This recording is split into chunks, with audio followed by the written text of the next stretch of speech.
नमस्कार दोस्तों, आपका मेरे इस चैनल जिसका नाम है अंग्रेज़ी अरीना हार्दिक स्वागत है। और आज की इस वीडियो में मैं आपके सामने बात करूँगा वर्ब के बारे में। वर्ब जैसा कि हम लोग शुरुआत कर चुके हैं, लेकिन हम पढ़ेंगे वर्ब का जो बहुत इम्पोर्टेंट जो पार्ट है वर्ब का, उसके बारे में हमको बात करनी है। ठीक है, तो देर ना करते हुए अपने वीडियो को शुरू करते हैं।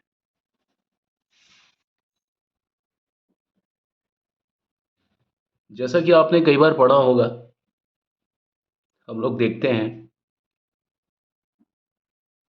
ट्रांजिटिव और इंट्रांजिटिव वर्ब। तो ट्रांजिटिव वर्ब को क्या बोलते हैं हिंदी में? ट्रांजिटिव को बोलेंगे सकर्मक क्रिया। सकर्मक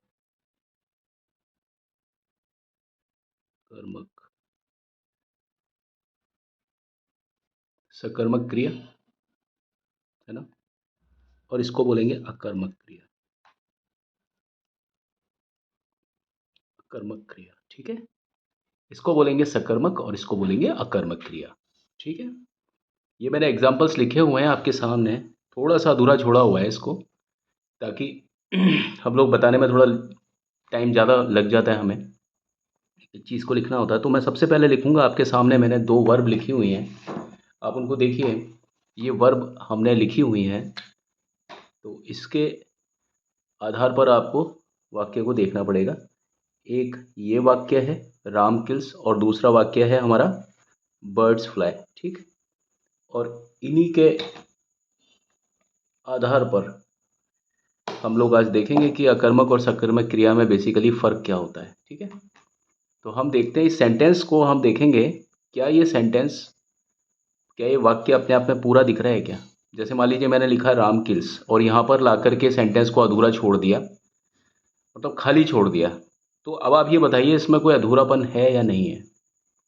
बिल्कुल है अधूरापन। आपको लगेगा कि ये किसकी डिमांड करेगा, इसके बाद राम किल्स, किसी इंसान का नाम लिखने की बात आएगी। यानी कोई इंसान, यानी किल, कोई भी ऐसी चीज़ जिसमें जान है ना, उसका नाम लिखने की हमें यहाँ पर इच्छा करेगी। ठीक, अगर किल्स की जगह अगर यहाँ किक्स होता, तो किक्स में भी वही होता है कि हमें यहाँ पर कोई ना कोई नाउन को, यानी कोई ना कोई संज्ञा को लिखना पड़ता, संज्ञा या सर्वनाम को लिखना पड़ता। और जिसके लिखे बगैर ये सेंटेंस अधूरा हो जाता, ये वाक्य ही अधूरा हो जाता।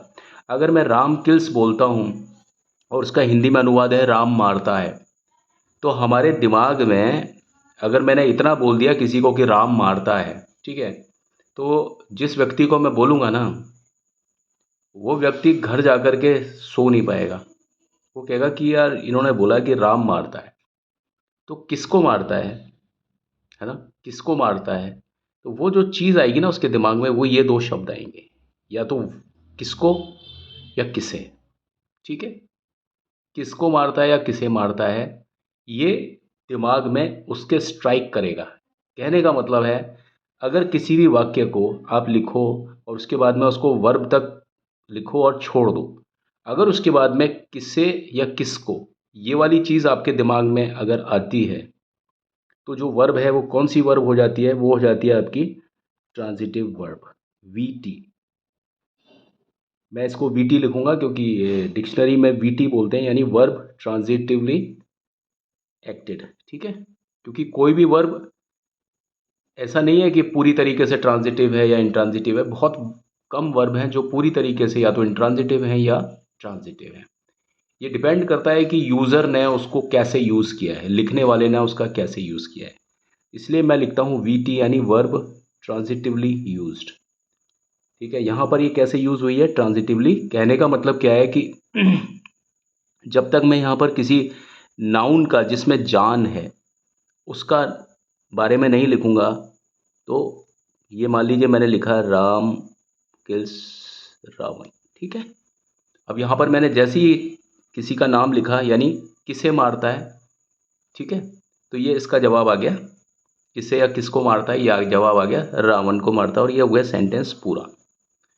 तो अधूरापन कब था? अधूरापन तब था जब हमने इसको सिर्फ वर्ब तक लिखा था और वर्ब तक लिखने के बाद में अधूरापन किस तरीके से था कि हमें ये बताना था कि किसे या किसको मारता है। अब हमने किसी व्यक्ति का नाम लिख लिया। राम, मैंने उसी व्यक्ति की बात की है जो कि रामायण में है, जिसने कि रावण को मारा। तो राम रावण को मारता है, ठीक है। मारता है मतलब एस। राम ने रावण को मारा, राम किल्ड रावण, लेकिन मैं किल्स बोलता हूँ क्योंकि हर साल रावण को मारा जाता है, ठीक है। ठीक है साहब, तो ये हो गया। अब ये बात क्या है, ये क्या चीज़ है, ये आ गया आपका नाउन है यहाँ पर। और जब हम जैसे ही हमने नाउन को लिखा, वैसे ही जो सेंटेंस है ना, ये पूरा हो गया।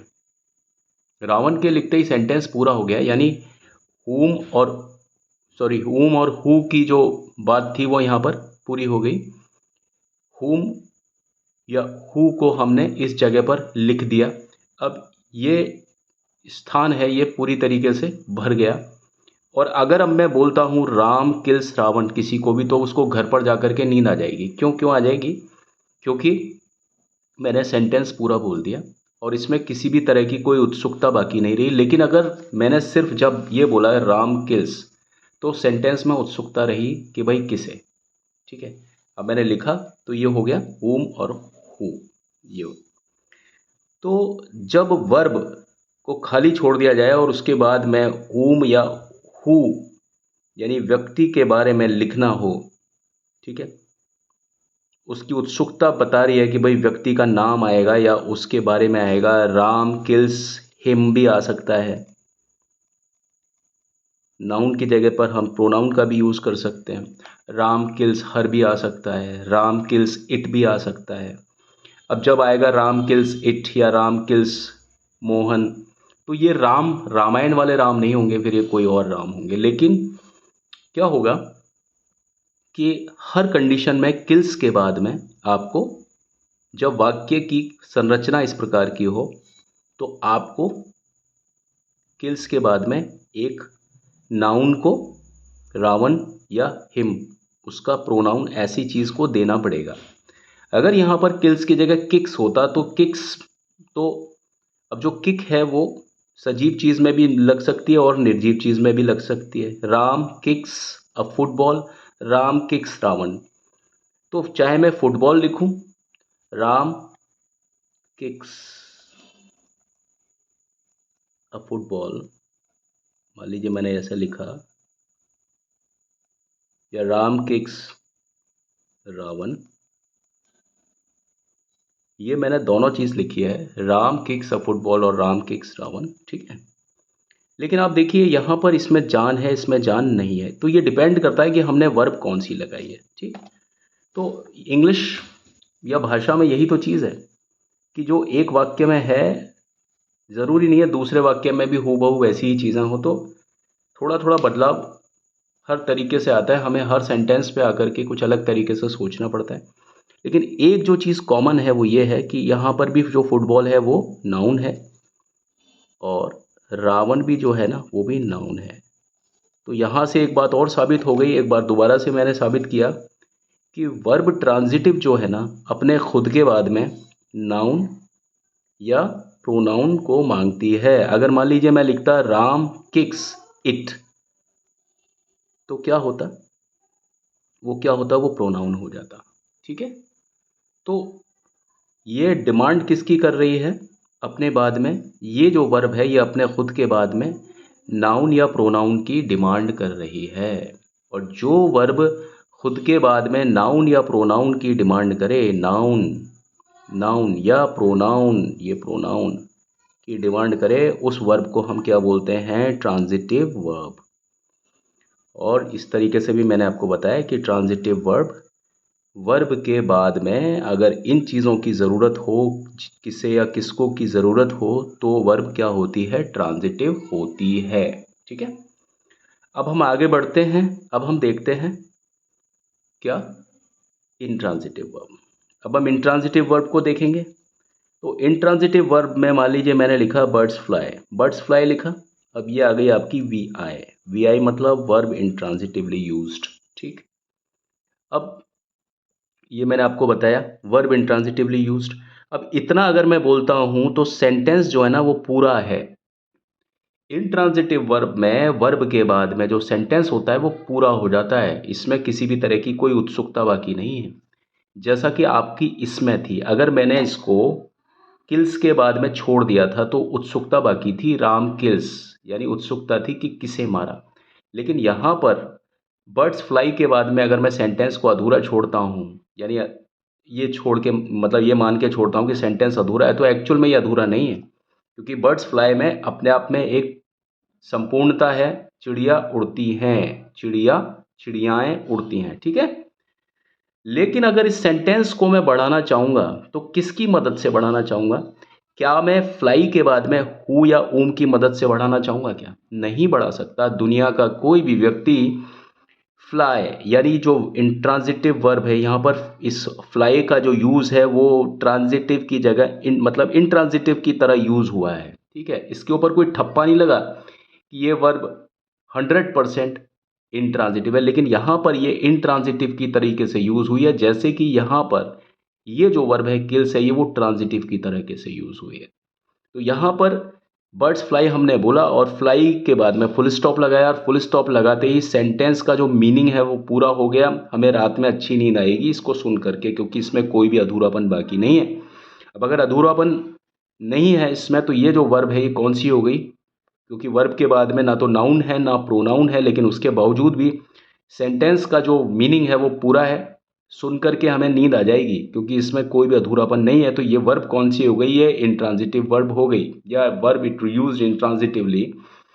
जितने भी वाइज या लर्नर्स हैं वो इसको वर्ब यूज्ड इंट्रांजिटिवली बोलेंगे, क्योंकि इनके ऊपर कोई ठप्पा नहीं होता। ये वर्ब को मैं ट्रांजिटिव तरीके से भी यूज़ करके बता सकता हूँ और इस वर्ब का मैं इंट्रांजिटिव तरीके से भी यूज़ करके बता सकता हूँ। लेकिन अभी जो सिचुएशन है, जिस सिचुएशन के आधार पर मैंने सेंटेंस लिखा, इसमें ये 100% ट्रांजिटिव वर्ब है। और जिस सिचुएशन के आधार पर मैंने ये सेंटेंस लिखा, उस सिचुएशन के आधार पर, उस परिस्थिति के आधार पर ये वर्ब जो है ना, अभी अभी के लिए इस सेंटेंस में ये वर्ब तो इंट्रांजिटिव और ये वर्ब ट्रांजिटिव है, ठीक है।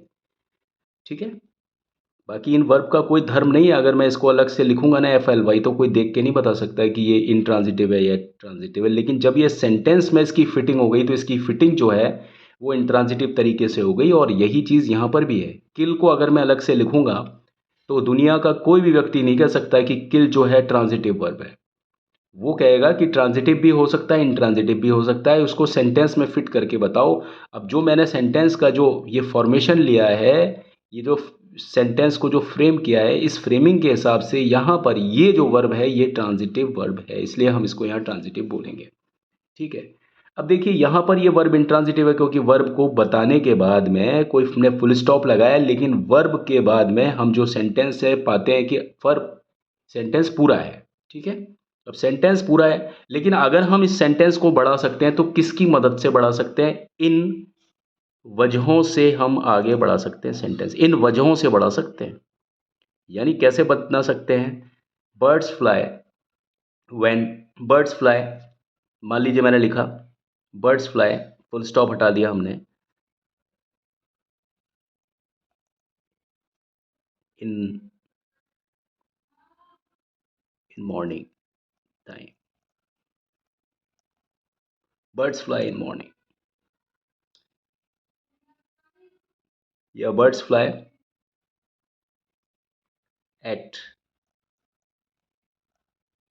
5 o'clock,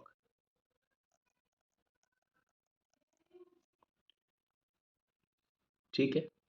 इन द मॉर्निंग भी हो सकता है, इन मॉर्निंग भी बोलते हैं कुछ लोग इसको, इन द मॉर्निंग भी बोलते हैं, थोड़ा वैरायटी की बात होती है, ठीक है। एट 5 o'clock, एट 6 o'clock, जो भी है। अब देखिए जो एट है ये क्या है? Eight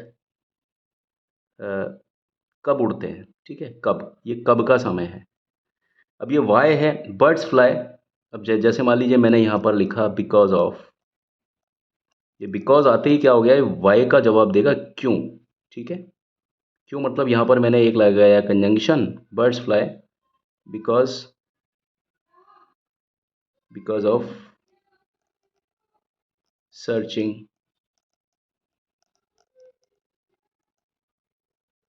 food, because of searching, birds fly because of searching food.